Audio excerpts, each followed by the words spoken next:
Chapter 19. Boris was sending two of his best and most trusted soldiers with me to Paris, Yuri and Evgeny. We were to fly on 3 different consecutive flights to Paris, departing and arriving 3 hours apart so as not to attract attention. I was to be the last, and we were to meet at a pre-designated safe house on the eastern outskirts of Paris. Yuri and Evgeny had been on Boris's staff for close to 15 years, and they'd been through thick and thin together. They were all business and were as big as linebackers. 2 brutish thug-lifers that one could not say irradiated intellect. It was more like a combination of keen animal intuition and treacherous truculence that was always on silent running. Yuri was in his mid-30s, 6'7" and all muscle, with a blockhead of closely cropped, dirty blonde hair and roving, furtive gray eyes that never missed a trick. As a rule, he never smiled. Evgeny was 10 years older, broad-shouldered and a tad shorter, with just a hint of a bon vivant's paunch. His dark eyes had a cruel glint that betrayed a history of violence and could size you up in a heartbeat, as in friend or foe, dead or alive. His cigarette tar-stained teeth made sporadic appearances from behind his well-trimmed salt and pepper beard and mustache. He incessantly ran his fat, furry fingers through his longish, thinning, dark brown hair, furrowing his caterpillar eyebrows menacingly, as if he were on holographic OCD loop. He irradiated ruthless animal cunning. They looked a little like Dolph Lundgren and a tall Mickey Rourke minus some of the decorative muscle tone, but a lot tougher, way uglier, and at least twice as mean on a good day. I didn't want to know what the body count was between these 2 merry mercenaries. One thing I did know was that they had every intention of taking a bullet for me, if need be. The plan was simple. I would move to the mayor's crib after calling His Highness, and we'd get the jump on the Bears' goons when they came to clean up. The fact that it was easier said than done went without saying. The plan would go into effect 2 days hence, once they'd completed some preliminary research and made a few contacts. I'd left my piece in a bag with Marcel and planned to pick it up the next morning, even though I was sure that the Bobbsey twins were already in possession of a full armory. Yuri handed me a nondescript Russian MP-443 handgun resembling a souped-up Makarov, with one already in the chamber. I left him with a bottle between them and tough guy resignation in lieu of emotion etched into their simple minds and on their scary-ass Spetsnaz mugs. It was time to retire and get some well-deserved shut-eye. Oyasu minasai. We timed Yuri and Evgeny's arrival at the mayor's pad to coincide with the evening garbage pickup so that they could slip in unseen and take up position. Yuri came in with me and silently took up his position in the hall closet.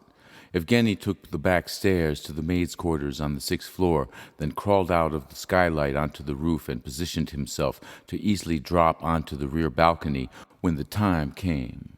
They were both armed to the teeth and dressed in ninja black silencers de rigueur.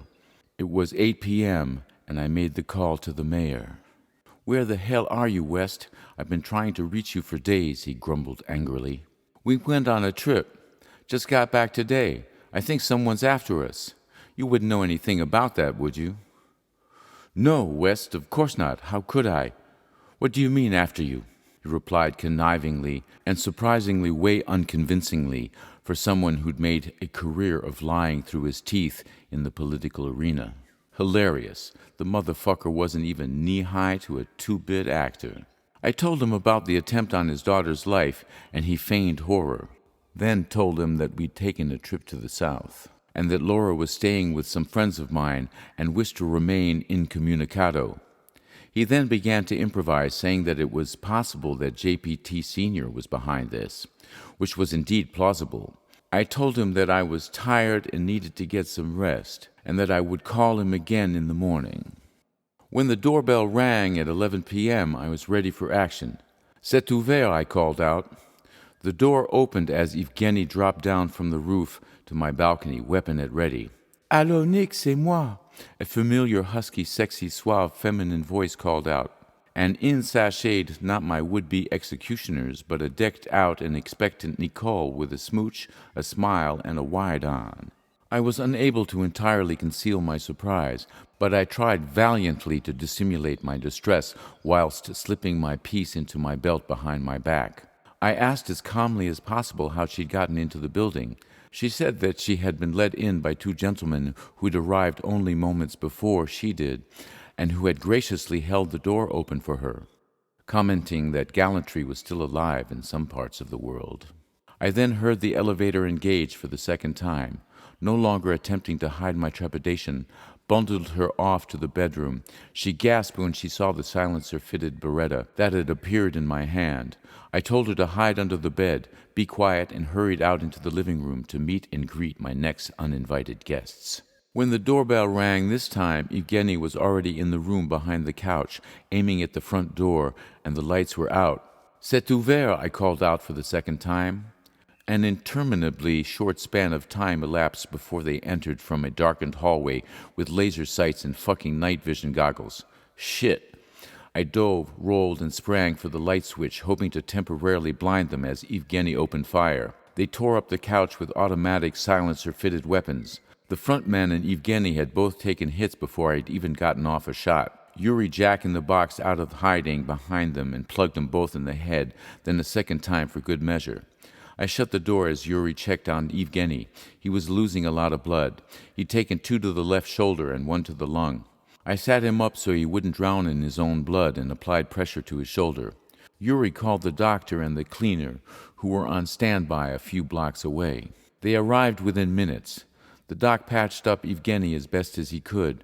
The cleaner and Yuri dragged the bodies of our 2 misfortunate former phony France Telecom workers to the bathroom to prepare them for transport and disposal. I'll spare you the details.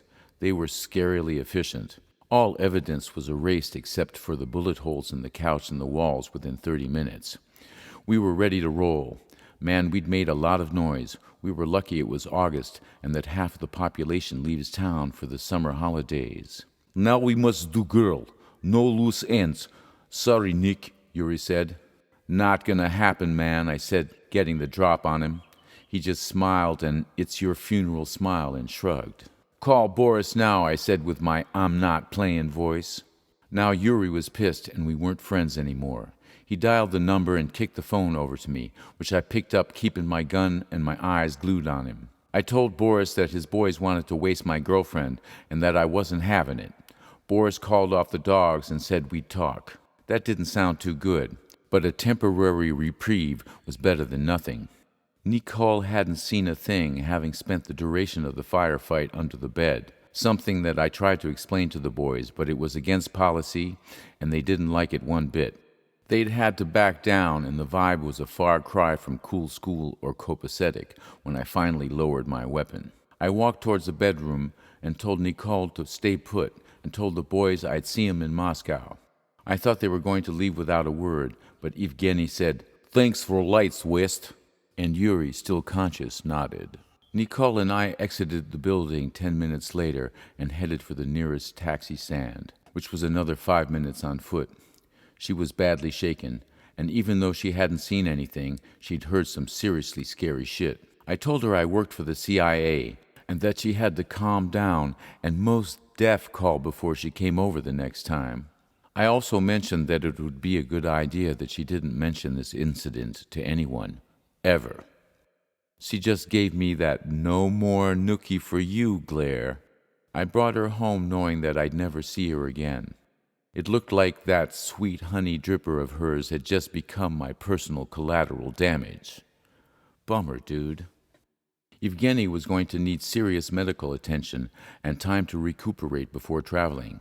I decided to travel immediately after ascertaining that my 17-year-old son and ex-wife, both of whom I adore, would both be out of the country for another 3 weeks.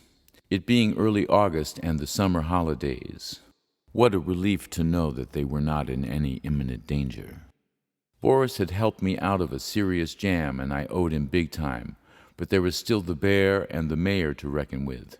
The bear being more problematic in my mind, but maybe there was a way to get 2 birds with 1 stone. Food for thought. As I boarded the plane, I couldn't help thinking about Nicole. Oh well, you win some, you lose some. The flight was a little boring, For some reason, Russian stewardesses are never very attractive, even though there is no shortage of Russian beauties. Yet another puzzle from a cultural history riddled with mystery and tragedy. I sipped my beer and pondered the unbearable lightness of being. Not Kundera's book, but the actual metaphysical conundrum. I used to think that I was a manic depressive until I traveled to Russia for the first time to discover my roots and Russian soul. I then realized that I was simply Russian, and that I suffered from the very same somewhat dismal and courageous resignation they all do when confronted with the ineluctable. Just listen to Shostakovich's 8-string quartet in C minor, and you'll get the picture. Russian blues are deep, man. I once shared this Russian soul analogy with an extremely wealthy, aristocratic English friend of mine who responded with, "Well, Nick, at least you're not Irish." "I'm black, Irish, and white Russian," I replied. "Well, in that case, Nick, you're completely fucked, aren't you?" He summated in his thick, upper-crust English accent with an ironic smirk. Thinking of this short exchange always brought a smile to my face. It appealed to my sense of humor and irony. Yet another truly Russian trait. As the aircraft began its descent, I couldn't help feeling that in some ways I was coming home. The same black Hummer and driver met me at the airport, but the destination was another one of Boris's dachas. This particular one was a gigantic version of the traditional log-hewn dacha secluded in the middle of an extensive birch and pine forest, which bathed it in a soft, melancholy peace. It was the perfect backdrop to my present state of mind. We Russians are a moody bunch, and Boris was brooding in his den when I arrived. He told me to get settled, and then we'd talk. I put my stuff in my room and went for a walk.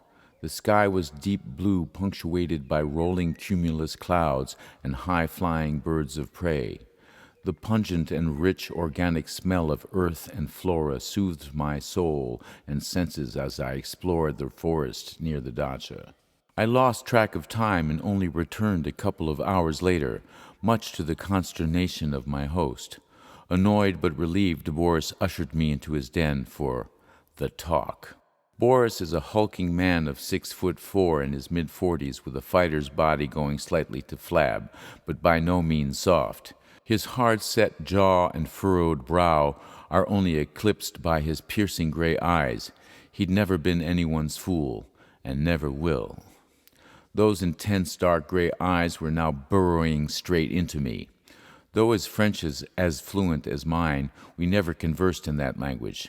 His English was heavy-handed with a strong Russian accent, but it served his purpose. "I am glad that things go well in Paris, but still many problems remain." "I owe you big time, Boris Sergeyevich."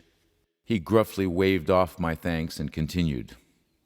"I have met with heads of Moscow syndicates, and we all agree that Bear has become a big problem and is stepping on too many toes. But it's not so simple thing to control someone so important. Ты понимаешь, Nikolaevich?" "Yeah, I figured as much," I replied awkwardly. "So it would be in your best interest not to return to New York at this time, because there I cannot guarantee your or Laura's safety there." Brazil, here I come, I thought. I proceeded to tell him about the ongoing FBI investigation of the mayor and Kuznetsky.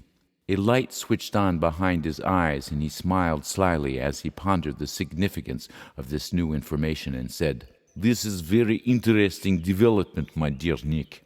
Very interesting indeed. This may change everything, my friend. Please let me make some calls, and we will talk again after dinner." I kind of missed Laura and realized that I had become genuinely concerned for her welfare. She had stayed on with Natasha at Ziploc, as the party dacha had come to be known, and was really starting to enjoy Natasha's company and felt that the feeling was mutual. They had the common bond of being the daughters of rich and powerful men, the only difference being that her dad was a major creep. After a good hot shower, I decided to use my downtime for a little practicing. I played free-form ideas for about an hour, and feeling like I was starting to chase my own tail, I pulled out my trusty dog-eared copy of Yusef Latif's Repository of Scales. opened it at random, and dove in. 2 hours later, I was awakened from my self-induced musical reverie by a knock at the door. Dinner time. After dinner, Boris and I settled into comfortable armchairs with excellent cognac and Cuban cigars for another talk. "Are you sure the bear isn't going to come gunning for us?" That son of a bitch would not dare. "How can you be so sure?" He would not dare, все. He peremptorily and angrily summated. "How many soldiers are here right now?" I asked, my sixth sense kicking in overtime. 8, he replied, looking at me quizzically with eyebrows raised. I said that I had a bad feeling, and he listened because, like many Russians, he could be quite superstitious in some situations, not to mention that my hunches had saved our asses more than once in our youth. "Put them on alert. Send for backup, and double the guard for Natasha and Laura. Better safe than sorry. You've got nothing to lose, man. Something's coming. I can smell it. And when it comes on this strong, I'm seldom wrong." Okay, Nick, okay, he said, and made some calls so that we could both sleep better that night. "Do you have motion sensors set up here?" Yes, but they can be avoided. Well, you should monitor them all night. I said okay, Nick. I discovered my sixth sense around the age of 16, even though I hadn't yet realized the significance of the paralyzing queasiness and unease that had overtaken me moments before that fateful encounter in Harlem Heights so many years ago. It isn't like I'm a bona fide psychic. I can't converse with spirits or see the future or anything like that. It's more like I'm super sensitized to the vibe when something bad or life-threatening is about to happen. I start to tingle and feel strange, sometimes to the point of cold sweats and nausea. All of a sudden, I started to sweat like I'd eaten 10 hot tamales and feel way out of sorts. "Where's your armory, Boris? It's lock and load time. If I'm lying, I'm flying." He knew I wasn't joking, and we went straight down to the basement armory. I hoped I was wrong. 10 minutes later, we emerged in military-issue camos, armed with automatics, grenades, and night vision. The same went for his 8 soldiers. Sergei Ilyich, Boris's right-hand man, would be my brother-in-arms for the duration. Chapter 20.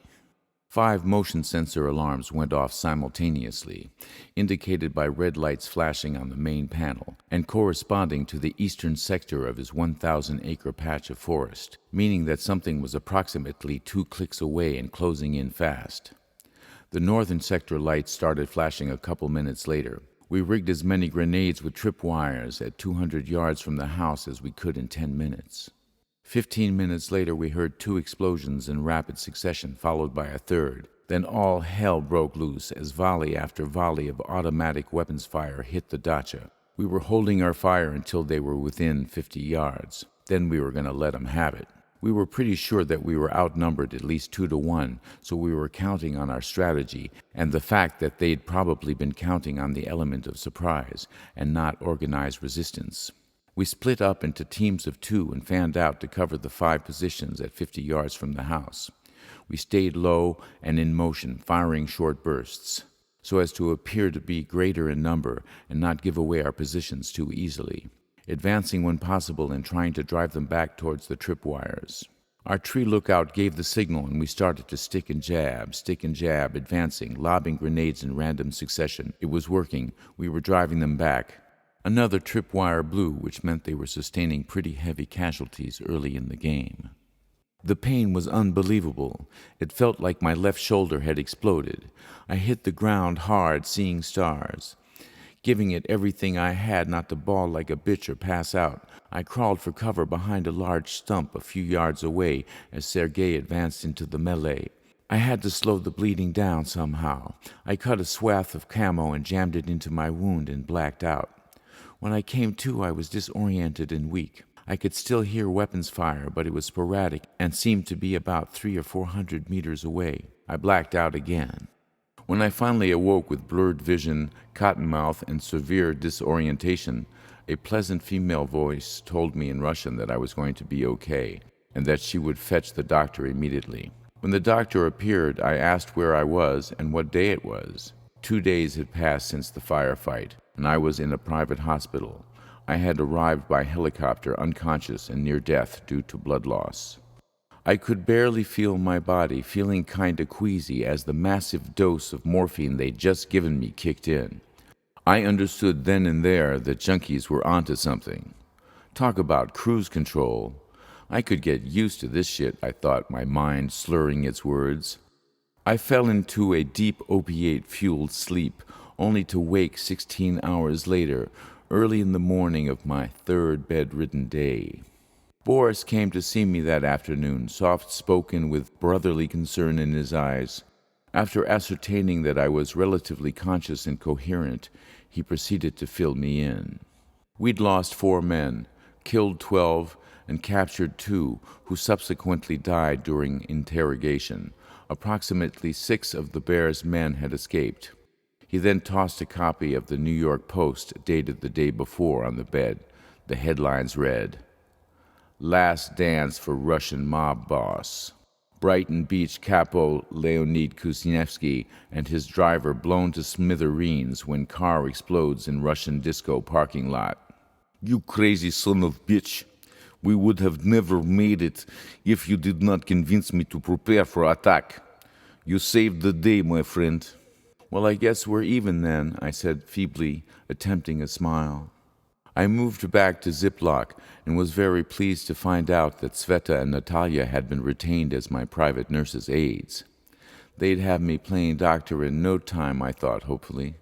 I was still secretly worried that I wouldn't regain full control of my left hand, but I kept it to myself. Always count your blessings.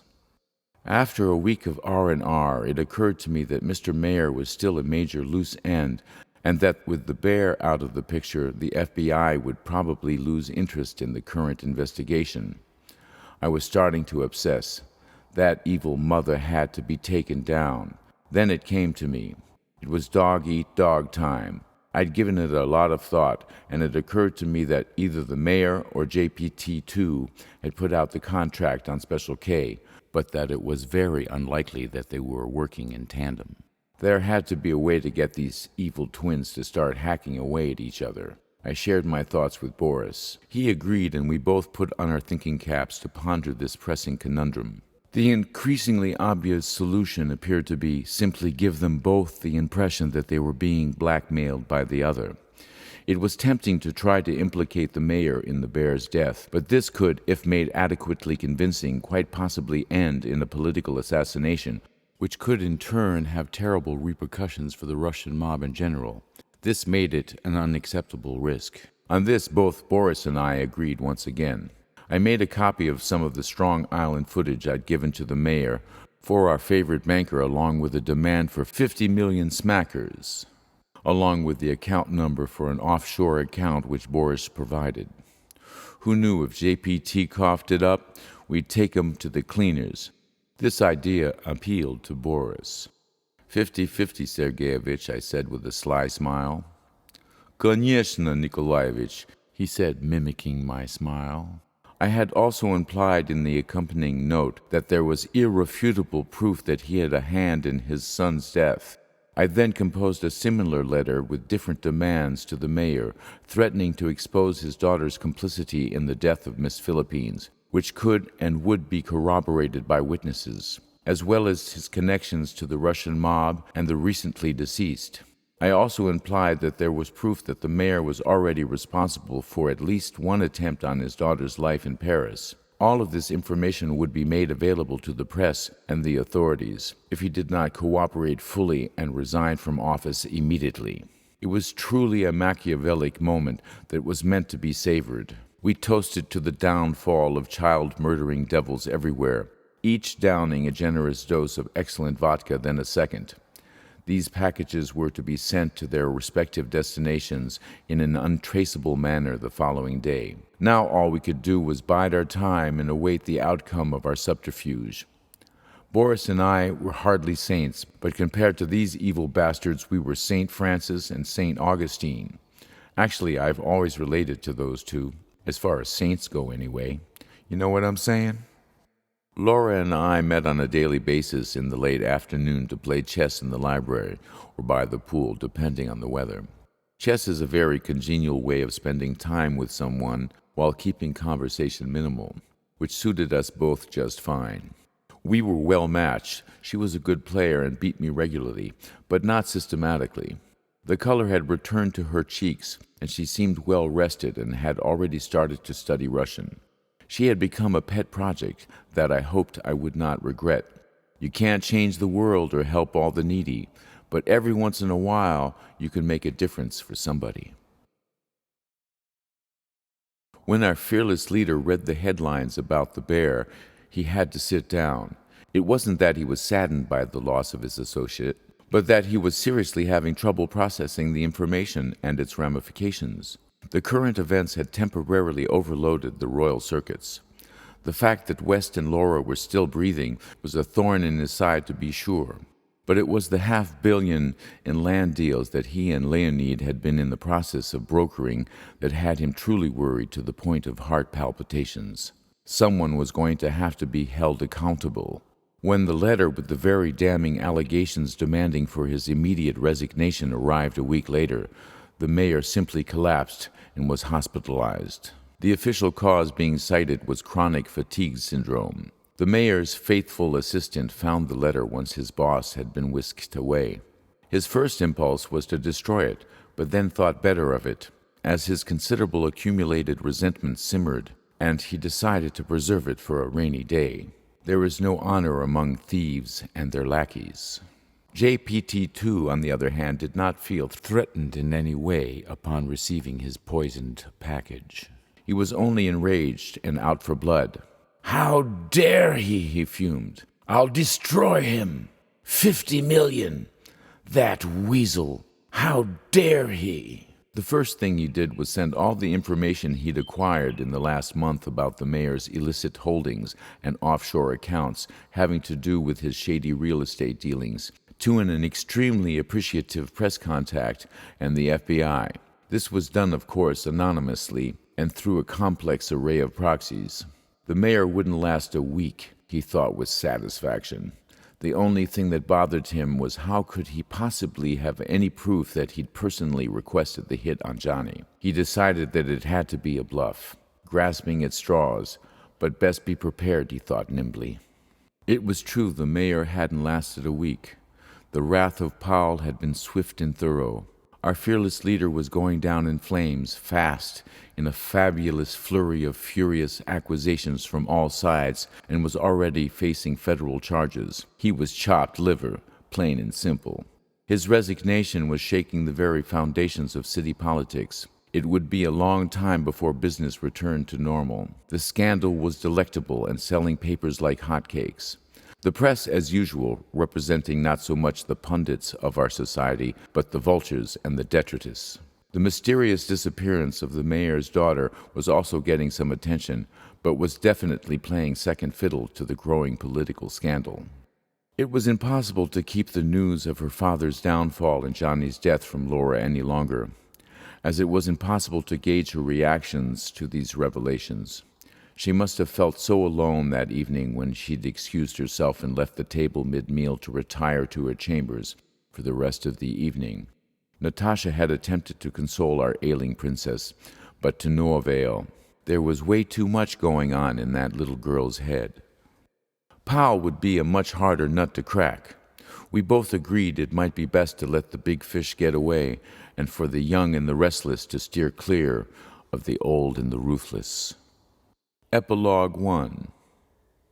The good life at Ziploc Time Warp was getting a little monotonous after 2 months of compulsory convalescence. You know what they say, too much of a good thing. My Rolling Stone spirit had begun to roil as the ephemeral solace of metathesis silently but saliently beckoned. I suggested that Boris consider offering Laura a job and put her and her considerable mathematical skills to good use. Juggling books would be a cinch compared to quantum mechanics. After giving it some thought, Boris accepted, as did she, making the only wise decision available, considering that the family fortune had just imploded and its political status had irreparably vaporized. Boris had been a very lonely man since his wife had passed away a few years earlier after a valiant battle against leukemia.